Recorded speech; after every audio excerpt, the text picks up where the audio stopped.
Today's episode of the More You Know podcast is brought to you by CrowdQuestion, a brand new social communication platform focused on connecting crowds to bring everyone closer to their community, as well as enhancing any occasion. Rather than being a social media platform focused on content and advertising, they're focused on communication and connection. Learn more about the platform and download the app free at crowdquestion.com.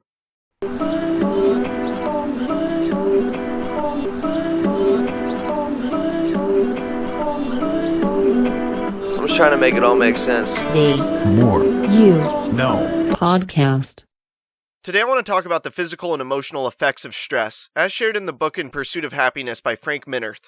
Stress can no doubt negatively affect you. Stress can be debilitating physically, emotionally, and mentally, so much so it can cause disease and death. Because of this, it's important to be aware of the effects of stress, because they're clear indicators of stress. And by being aware of these indicators, you can know that you're stressed, and then work to combat your stress. With this being said, I now want to go through the physical effects of stress, and then from there go through the emotional effects. So stress can affect almost any organ of the body and is a factor in numerous diseases. It can certainly alter the neurotransmitters of the brain, which has a profound influence on your emotions and body. Stress poises your body for fight or flight, and this reaction causes chemical changes. Stress also causes the autonomic nervous system balance to be altered, and it also increases blood pressure, which in some individuals can trigger a heart attack, as well as many other physiological reactions. And even after a stressful occurrence, the blood pressure may not go back down totally, which can result in hypertension, as well as atherosclerosis. Stress also affects the hypothalamus, which then affects the pituitary gland, and in turn affects the adrenal medulla, which results in releasing adrenaline. And along with that, it also releases cortisol, which can accelerate aging, decrease bone mineral density, alter your immune system negatively, and have negative effects that regard the functioning of the brain.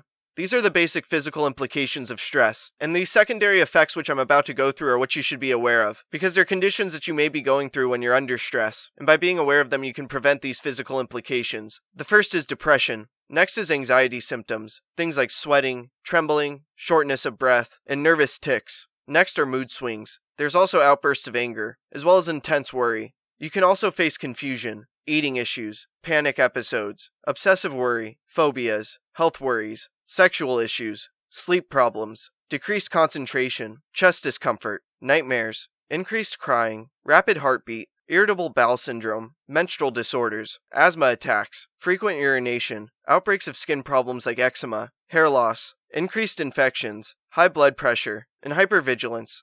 All of these effects of stress can vary, and they typically depend on the stage of stress, meaning the level of alarm reaction, adaptation, or exhaustion.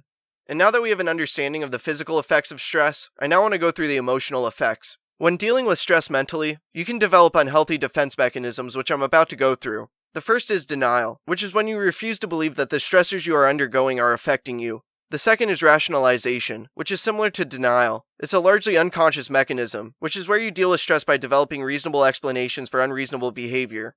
Next, the third is displacement, which is also a largely unconscious defense mechanism, where you cope with stress by displacing it to another, and you do so in an undeserving manner. After that, number 4 is somatization, which is where you deal with stress by overly focusing on possible health issues. From here, the following defense mechanism is introjection, and this is where you deal with stress by accepting responsibility beyond what is realistic. Next is projection, which is where you deal with stress by projecting emotions onto others.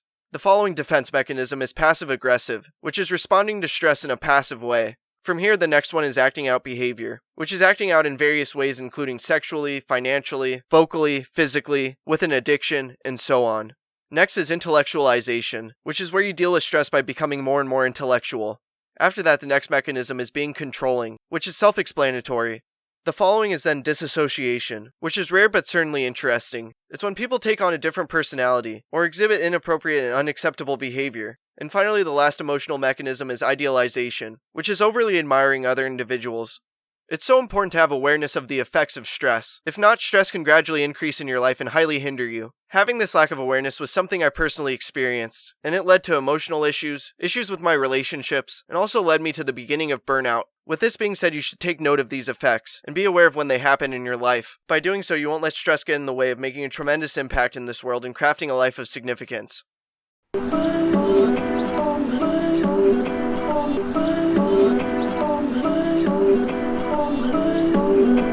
I'm just trying to make it all make sense. Today's More You Know podcast.